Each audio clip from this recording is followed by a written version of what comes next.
RRM still নিবেদিত DBC নিউজের নিয়মিত আয়োজন সংবাদ সম্প্রসারণ। সবাইকে স্বাগত জানাচ্ছি, আমি রেদওয়ান আহমেদ। দিনের বাছাই করা সংবাদ এবং এর পর্যালোচনা নিয়ে সংবাদ সম্প্রসারণে আজ অতিথি হিসেবে স্টুডিওতে আছেন প্রধান উপদেষ্টার উপপ্রেস সচিব আজাদ মজুমদার এবং সিনিয়র সাংবাদিক মাসুদ কামাল। স্বাগত আপনাদের দুজনকে। কয়েকদিন ধরেই সীমান্ত উত্তেজনা নিয়ে বেশ খবর দেখছি। এই সীমান্ত উত্তেজনার বিষয়ে প্রথমে আসতে চাই মাসুদ কামাল আপনার কাছে, যে আজকেও যদি আমরা দেখি, আজকেও যদিও বিজিবির পক্ষ থেকে বলা হচ্ছে যে সীমান্ত আপাতত শান্ত রয়েছে, কিন্তু গত কয়েকদিনের ঘটনা প্রবাহ যদি আমরা বিশ্লেষণ করি, এই অবস্থা কেন আসলে হচ্ছে? এটা তো খুব স্বাভাবিক যে আপনার ভারতের সঙ্গে আমাদের দীর্ঘদিনের যে সম্পর্ক ছিল, সেই সম্পর্কের যে ভিত্তি ছিল, সেই সম্পর্কের যে আপনার টাইপটা ছিল, সেটা তো চেঞ্জ হয়ে গেছে।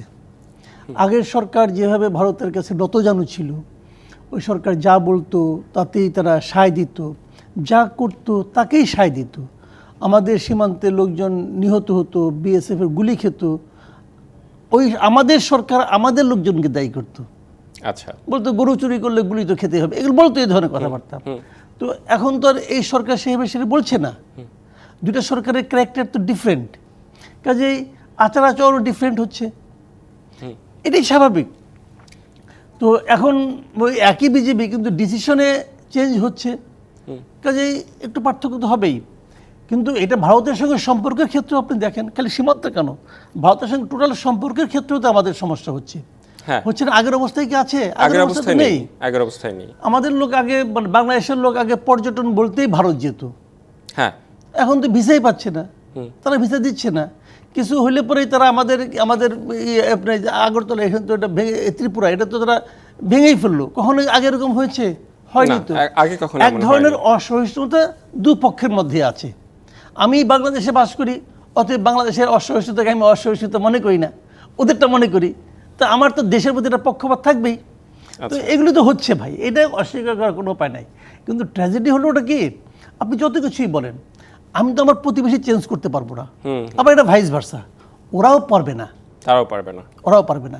এখন প্রতিবেশী যদি আক্রান্ত থাকে, প্রতিবেশী যদি স্বাভাবিক না থাকে, তাহলে সেটা কিন্তু অন্য প্রতিবেশীকে টাচ করবে, দুই দেশের জন্যই এটা প্রভাব ফেলবে। হ্যাঁ, তো এই সমস্ত ক্ষেত্রে সবচেয়ে বড় যে অবস্থানটা, আমি ভারতের দিক থেকে এতদিন পরে, ভারত তো নানা সময় আর জিজ্ঞাসা করলে সব কূটনৈতিক ভাষা, যে এটা কোনো সমস্যা না, অন্যদিকে সমস্যা আছে, কূটনীতির বিদ্যে যা বলে, এরা তো কখনো ইয়েস নো ভেরি গুড কিছু বলে না।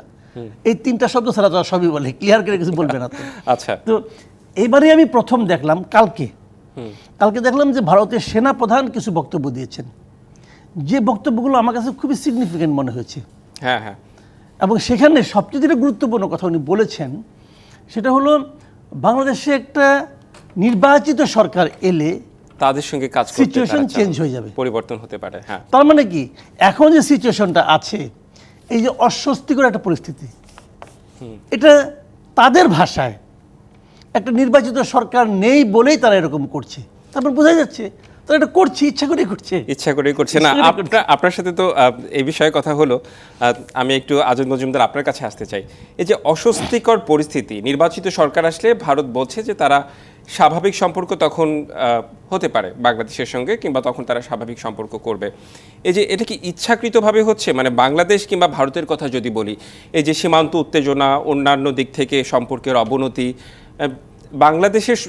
বাংলাদেশ সরকারের ইনিশিয়েটিভটা আসলে কেমন হওয়া উচিত ছিল, কিংবা সঠিক রয়েছে কিনা, আপনি আসলে কি মনে করছেন?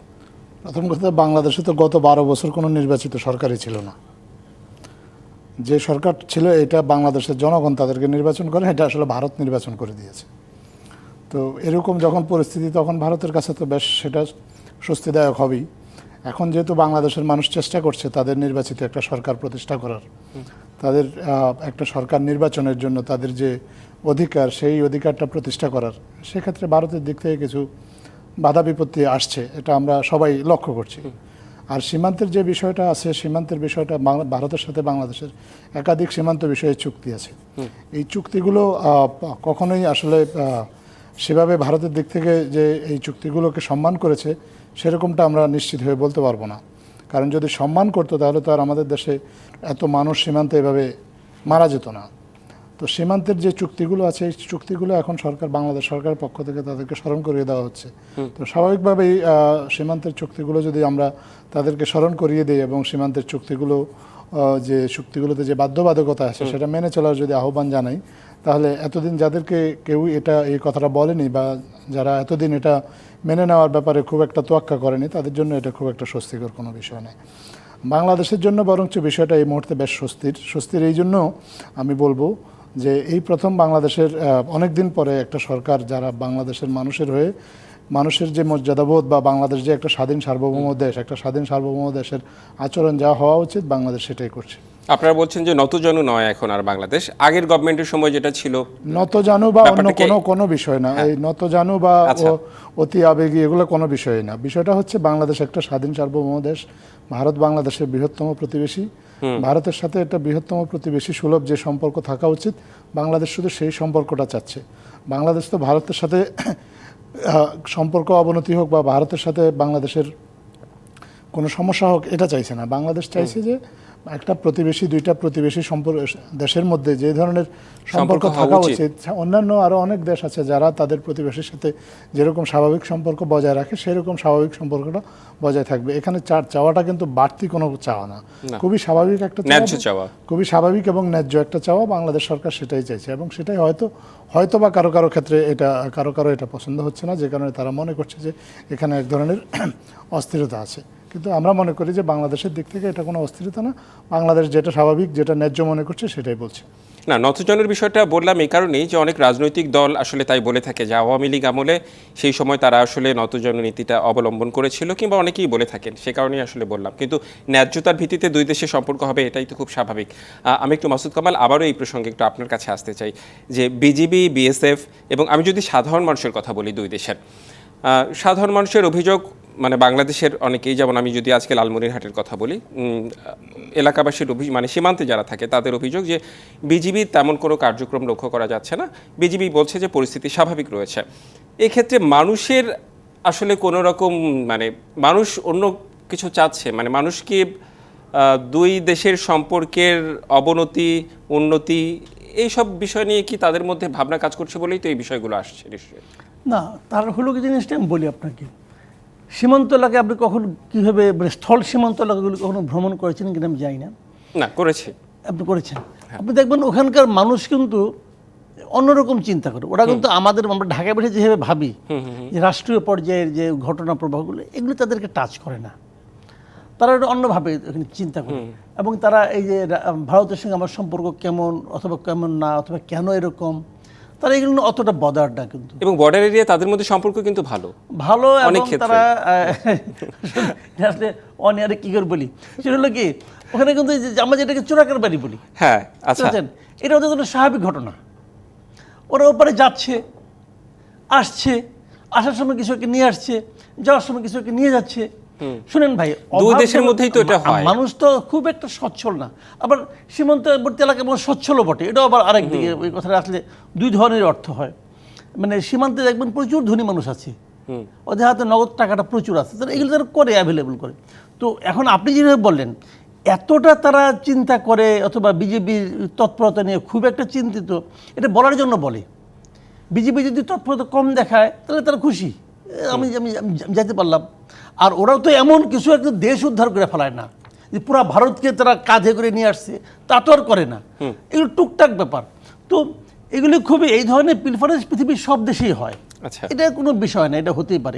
এগুলি কোনো আগে কি হতো আমি দেখতাম তো, যখন আমাদের এখানে তেলের দাম কম থাকতো, ম্যাক্সিমাম টাইমে ইন্ডিয়ার চেয়ে আমাদের এখানে তেলের দাম কম, মানে আপনার এই যে জ্বালানি তেলের দাম কম থাকে।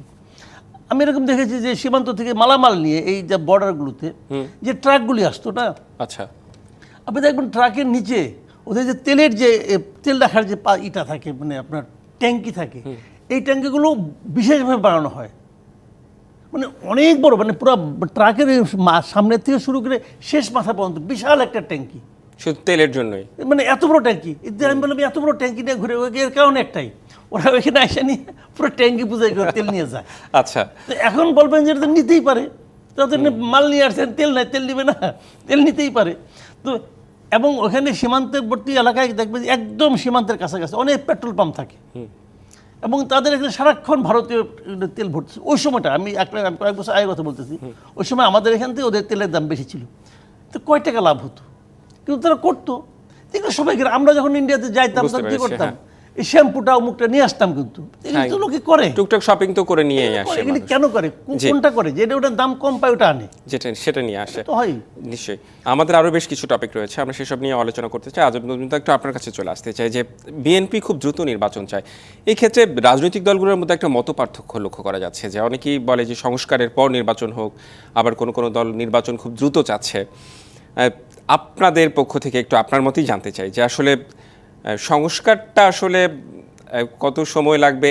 এটাও আসলে রাজনৈতিক দলগুলো বলছে যে নির্বাচনের পাশাপাশি যারা ক্ষমতায় আসবে তারাই এই সংস্কারটা চলমান থাকবে। বিষয়টা কি এমন হওয়া উচিত, নাকি একবারই সংস্কার করার পরে একটি নির্বাচনে যাওয়া উচিত? এটা তো আসলে রাজনৈতিক দলগুলোর সিদ্ধান্ত, তারা সিদ্ধান্ত নেবে কি করবে, সংস্কার হলে কতটুকু হবে, না হলে কখন সংস্কারের কাজ শেষ হয়ে কখন নির্বাচন হবে, এটা রাজনৈতিক দলগুলোর সিদ্ধান্ত। আপনার যদি এই বিষয়ে আসলে কোনো প্রশ্ন করতে হয় রাজনৈতিক দলগুলোকেই করতে হবে। সরকার এই বিষয়ে আপনাদের পক্ষ থেকে একটু আমাদের পক্ষ থেকে আসলে এই বিষয়ে কোনো সিদ্ধান্ত নেই। আমাদের পক্ষ থেকে একটা টাইমলাইন মাননীয় প্রধান উপদেষ্টা উনি ঘোষণা করেছেন, ওই টাইমলাইন ধরেই আমরা পরিকল্পনা করছি, সরকার পরিকল্পনা করছে এবং সেটা ধরেই সরকার কাজ করছে। আর বাকি যা আলোচনা সেগুলো আসলে রাজনৈতিক দলের বিষয়। সরকার কাউকে, কোনো রাজনৈতিক দলকে কোনো রাজনৈতিক সিদ্ধান্ত চাপিয়ে দেবে না। রাজনৈতিক দলগুলোকে সিদ্ধান্ত নিতে হবে রাজনৈতিক ব্যবস্থাটা কী হবে বাংলাদেশে। আচ্ছা, আমি আরেকটু এখানে আসতে চাই যে সংস্কারের বিষয় যদি আমি আসতে চাই, তাহলে তো বিভিন্ন রকম সংস্কার চলছে। আমার কাছে একটা জিনিস মনে হচ্ছে যে আমরা অনেক সময় একাডেমিক সংস্কার করি না, যে একদম তৃণমূল থেকে তো উচ্চ পর্যায়ে একটা সংস্কারের প্রয়োজন, কিন্তু আমরা দেখছি যে খাতা কলমে কিংবা সাংবিধানিকভাবে যে জিনিসগুলো পরিবর্তন করা উচিত সেই দিকগুলোতে সরকারের নজরদারি বেশি।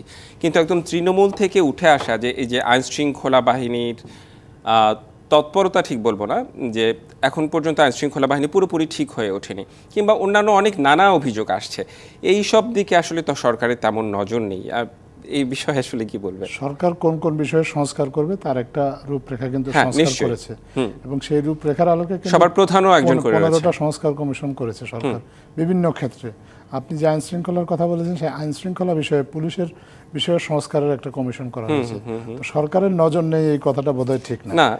আমি বলছি যে একাডেমিক মনে হচ্ছে যে এইগুলা জিনিসই সংস্কার হবে, একদম তৃণমূলের দিকে কি নজর রয়েছে, মানুষ কি করছে না করছে? এমনিতেই আপনি একটু আগে একটা রাজনৈতিক দলের বক্তব্য দিয়ে বলছেন যে জুলাই অগাস্টের মধ্যে আপনি নির্বাচন চাচ্ছেন, আবার আপনি চাচ্ছেন তৃণমূলেরও সংস্কার। তো এগুলো আসলে পরস্পর বিরোধী কথাবার্তা। আপনি যদি সংস্কার, এই জন্যই সরকার রাজনৈতিক দলগুলোর কাছে জানতে চাচ্ছে যে আপনারা ঠিক করে দেন কতটুকু সংস্কার প্রয়োজন, ওনারা যেটা ঠিক করে দেবেন সেই মোতাবেকই সরকার কাজ করবে। এখন এক একজনের চাওয়া এক এক রকম। একটা গণতান্ত্রিক সমাজে এই চাওয়াটা নিয়ে ভিন্নতা থাকতেই পারে, প্রত্যেকে তার নিজস্ব চিন্তা ভাবনা থেকে, নিজস্ব দৃষ্টিকোণ থেকে চাইবে। এখন এই চাওয়াটা নিয়েই সরকার হয়তো খুব শিগগিরই রাজনৈতিক দলগুলো, ক্রিয়াশীল রাজনৈতিক দল যারা আছে তাদের সাথে বসবে এবং তারপর তাদের ঐক্যমতের ভিত্তিতেই আসলে যে সিদ্ধান্ত হয় সেটাই বাস্তবায়ন করার চেষ্টা করবে সরকার। এর বাইরে সরকার আর নতুন কিছু করবে না। আচ্ছা, আমি যেটা আসলে মেন করেছি সেটা হচ্ছে যে অনেক সময় হচ্ছে না যে জিনিসপত্রের দামের ঊর্ধ্বগতির কারণে সাধারণ মানুষের নাভিশ্বাস কিংবা আইন শৃঙ্খলা পরিস্থিতি এখন পর্যন্ত পুরোপুরি ঠিক হয়নি, এইসব নিয়ে অনেকের অভিযোগ রয়েছে।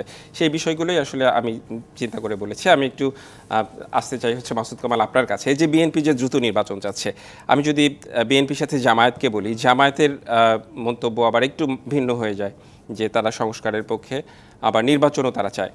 তো এই যে দ্রুত নির্বাচন কিংবা নির্বাচন পরে হলে আসলে সমস্যাটা কোথায়?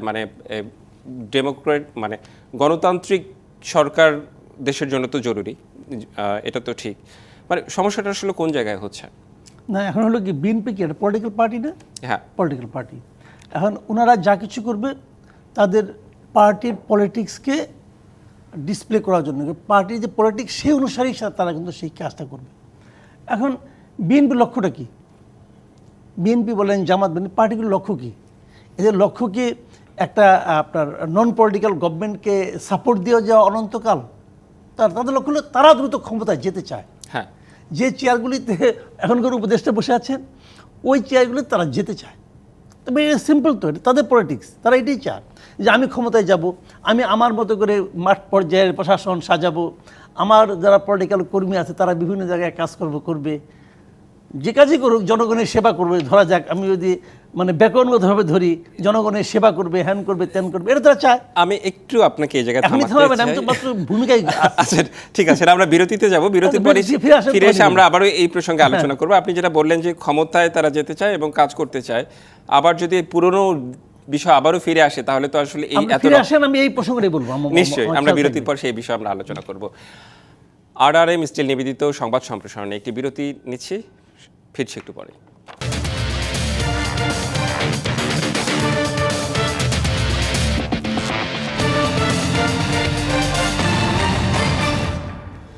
বিরতির পর আবারও স্বাগত RRM স্টিল নিবেদিত সংবাদ সম্প্রসারণে। স্টুডিওতে আছেন প্রধান উপদেষ্টার উপপ্রেস সচিব আজাদ মজুমদার এবং সিনিয়র সাংবাদিক মাসুদ কামাল।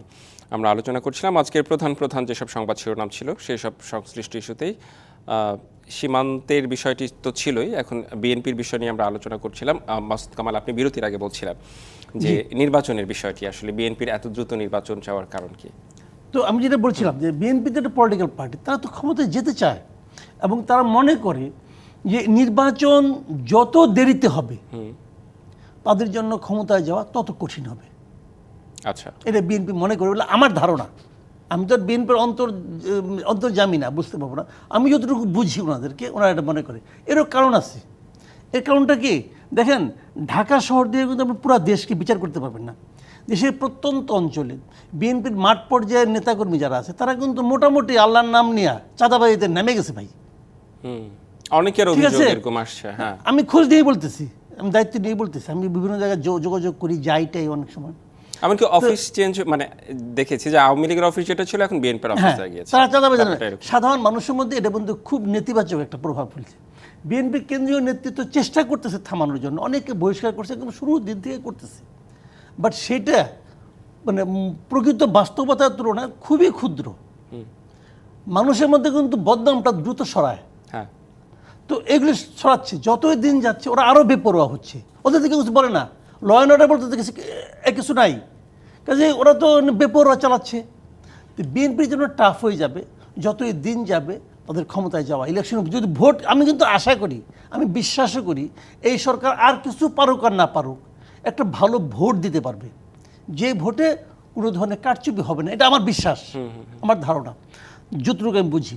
যদি একটা ভালো ভোট হয় তারপরেও যত দেরি হবে বিএনপির ভোট তত কমবে।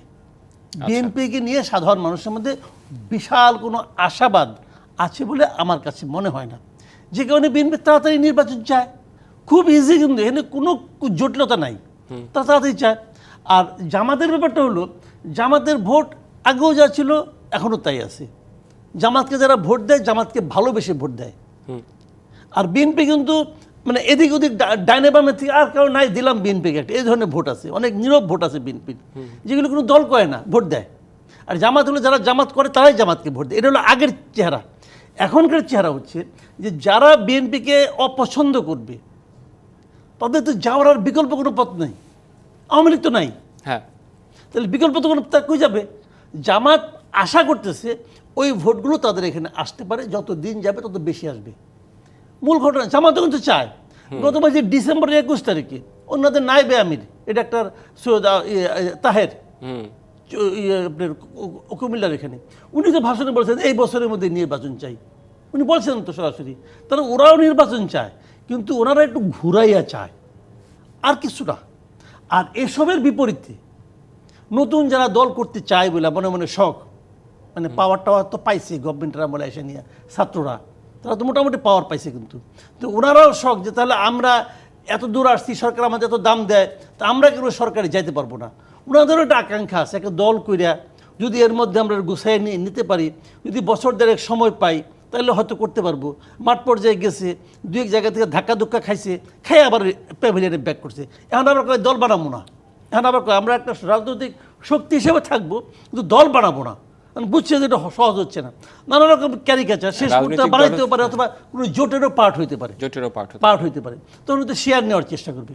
তো এই সমস্ত কারণে তারা চায় যে ইলেকশন দ্রুত হোক। আর বিপরীত দিকে, এটুকু বলে শেষ করি, বেশি লম্বা হয়ে যাচ্ছে। আর বিপরীত দিকে এই যে সরকারটা আছে, তারাও যে খুব একটা বেশি দিন সরকারের দু একজন লোক থাকতে চায়, কিছু কিছু উপদেষ্টা আছেন তারা চেয়ারটার মধ্যে বেশ আরাম করে বসছেন, আরাম লাগে, গরমও লাগে, ভালোই আছে। কিন্তু ম্যাক্সিমাম যারা আছেন, যারা বিশেষ করে যারা বয়স্ক যারা আছেন, ডক্টর ইউনূস সহ আমি মনে করি তারা কিন্তু খুব যে একটা এনজয় করছেন এই দায়িত্বটা, এটা আমি মনে করি না। কারণ এই লোকগুলি আর যাই হোক ভাই লোভী না, করাপ্ট না। যদি করাপ্ট না হয় তাহলে তারা এনজয় করার কি আছে এখানে? তারা তো কাউকে হ্যাপি করতে পারছে না। তারা তাদের দায়িত্বটা পালন করে আসলে লিডাররা যে ইউনূস সাহেব বোঝাই দিতে চায়, পলিটিক্যাল লিডার আমার সামনে এসে বলে আরেক কথা, বাইরে যায় আরেক কথা। উনি তো বলছেন উনি ভদ্র মানুষ, উনি বলছেন যে হয়তো এটাই ওনাদের স্টাইল, আমি ঠিক বুঝি না, ভদ্র মানুষ বলছেন, কিন্তু উনি তো হ্যাপি করতে পারছেন না। আবার জনগণের কেউ হ্যাপি করতে পারছেন না। অনেক অপ্রিয় কাজ ওনাদেরকে করতে হচ্ছে।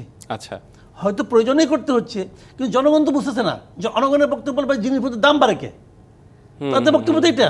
কারণ নানা ধরনের ট্রল হচ্ছে, আর সোশ্যাল মিডিয়া হয়েছে, সোশ্যাল মিডিয়ায় তো সবাই বিশেষজ্ঞ, নানাভাবে কিন্তু বলতেছে।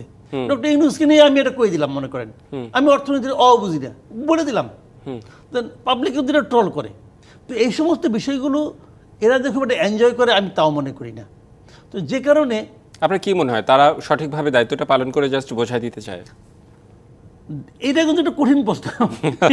কঠিন প্রশ্ন কেন? আচ্ছা, আপনার কাছে আবারও আমি আসতে চাই, তার আগে একটু আমি আজাদ মজুমদার আপনার কাছে আসতে চাই। এই যে রাজনৈতিক দলগুলোর সঙ্গে যে দফায় দফায় হচ্ছে সরকারের আলোচনা হয়, এই যে আলোচনায় আসলে ওই যে যিনি মাসুদ কামাল ভাই বললেন যে হচ্ছে আলোচনা ভেতরে একরকম হয়, বাইরে এসে হচ্ছে উল্টে যায়। এই যে দফায় দফায় যে আলোচনা হয়, আলোচনাগুলো কতটুকু ফলপ্রসূ হয়? আপনার কি মনে হয় ফলপ্রসূ কি আদৌ হচ্ছে? আমি তো মনে করি ফলপ্রসূ হচ্ছে। আচ্ছা, প্রথম কথা হচ্ছে রাজনৈতিক দলগুলোর অনেক ধরনের রাজনৈতিক সিদ্ধান্ত থাকে, তারা প্রথম থেকেই কিন্তু সরকারকে সহযোগিতা করবে বলে আসছে, এবং সেই সহযোগিতাটা তারা করছে বিভিন্ন ইস্যুতে, জাতীয় ইস্যুতে আমরা সেটা দেখেছিও।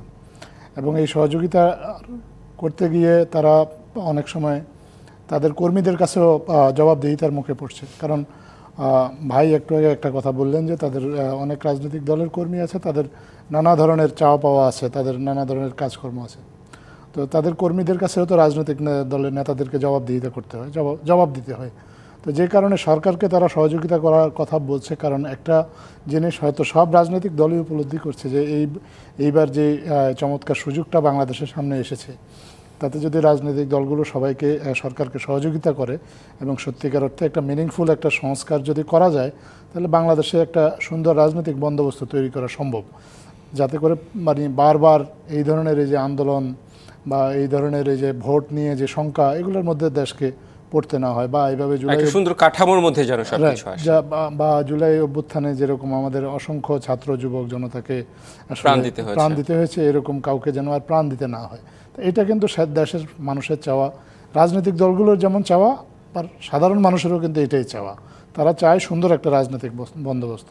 তো সাধারণ মানুষের যে চাওয়া, সেটার প্রতি আমার বিশ্বাস যারা রাজনৈতিক দল তারা মানুষকে নিয়েই তো রাজনীতি করে, তো তাদের মানুষের চাওয়াটাকে সম্মান জানিয়ে তারা সরকারকে সহযোগিতার কথা বলে।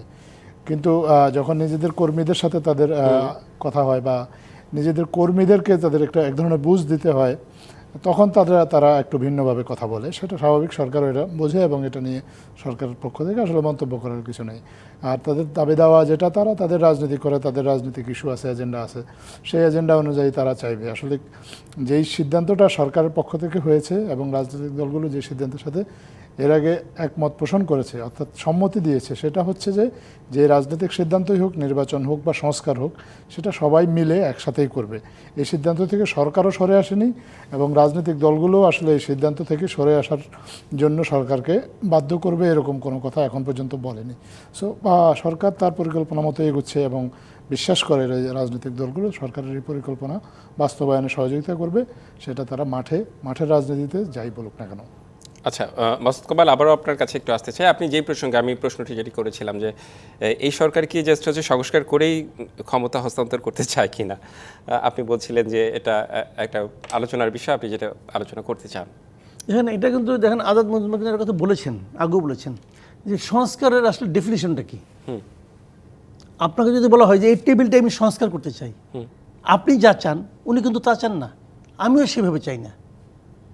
সংস্কারের ডেফিনেশনটা যে এক একজনের কাছে এক এক রকম।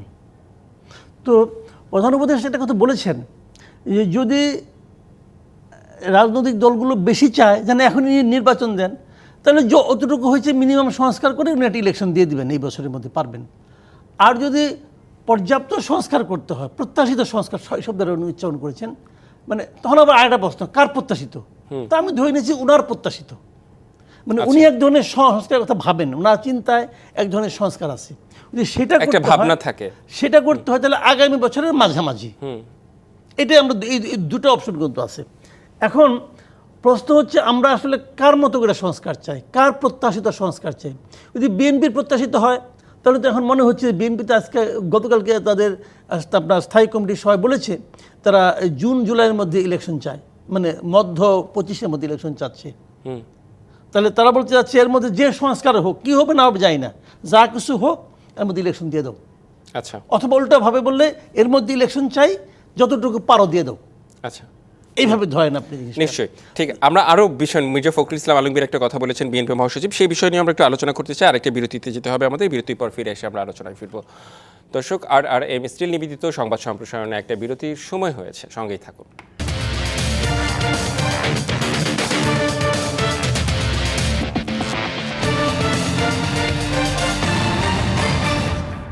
বিরতির পর আবারও স্বাগত RRM স্টিল নিবেদিত সংবাদ সম্প্রসারণে। স্টুডিওতে আছেন আজাদ মজুমদার এবং মাসুদ কামাল। স্বাগত জানাচ্ছি। একটু শুরুতেই এই মুহূর্তে আন্তর্জাতিক যে পোর্টালগুলো আছে সেই পোর্টালগুলোতে কি কি সংবাদ দেখাচ্ছে আমরা একটু দেখে নিতে চাই। এখানে ট্রাম্পের একটি সংবাদ প্রকাশ করা হয়েছে, Trump would have been convicted if not elected, Donald Trump report says. আমরা একটু বিবিসি দেখলাম, চলে যেতে চাই সিএনএনের খবরটি একটু আমরা দেখতে চাই। সিএনএনেও ট্রাম্পকে নিয়ে আসলে তাদের এখন এই মুহূর্তে তাদের হেডলাইন, ট্রাম্পস ডিফেন্স পিক হেজন্স ফেস কনফার্মেশন হায়ারিং। আমরা একটু পরবর্তীতে যেতে চাই। আমাদের রয়টার্স বলছে এই মুহূর্তে special council report found Trump engaged in criminal efforts to overturn 2020 election. আসলে সবাই ম্যাক্সিমামই আসলে ট্রাম্পকে নিয়ে এই মুহূর্তে যত পোর্টাল দেখছি। আমরা একটু চলে যেতে চাই আল জাজিরা একটু আলাদা বিষয়ে তাদের প্রধান শিরোনাম দেখছি, Qatar says Gaza ceasefire deal at closest point yet. এখানে গাজার ইস্যু চলে এসেছে। আমরা একটু পরবর্তীতে চলে যেতে চাই। পরবর্তীতে আল জাজিরা, সিএনএন দেখলাম, বিবিসি দেখলাম। আমরা দেখে নেওয়ার পর আমরা আলোচনায় ফিরতে চাই। আন্তর্জাতিক গণমাধ্যমগুলো এই মুহূর্তে যেসব প্রধান শিরোনাম করেছে সেসব আমরা দেখলাম। আমরা আবারও আলোচনায় ফিরতে চাই। আমরা একটু আবারও রাজনীতিতে ফিরে আসতে চাই, বাংলাদেশের রাজনীতিতে। মির্জা ফখরুল ইসলাম আলমগীর বলেছেন তড়িঘড়ি করে স্বৈরাচারের বিচার করলে তা প্রশ্নবিদ্ধ হতে পারে, রাজনৈতিক সরকারেরও এর বিচার করবে। আপনার কাছে আজাদ মজুমদার জানতে চাই যে এই বিষয়টি আসলে আপনি কিভাবে দেখছেন, মির্জা ফখরুলের বক্তব্যটি যে তড়িঘড়ি করলে বিচার প্রশ্নবিদ্ধ হতে পারে, রাজনৈতিক সরকার আসলে কি স্বচ্ছ বিচার হওয়া সম্ভব? আসলে বিচার তো করবে আদালত, সরকারের কাজ তো বিচার করে না। সরকারের কাজ হচ্ছে বিচারকে ফ্যাসিলিটেট করা।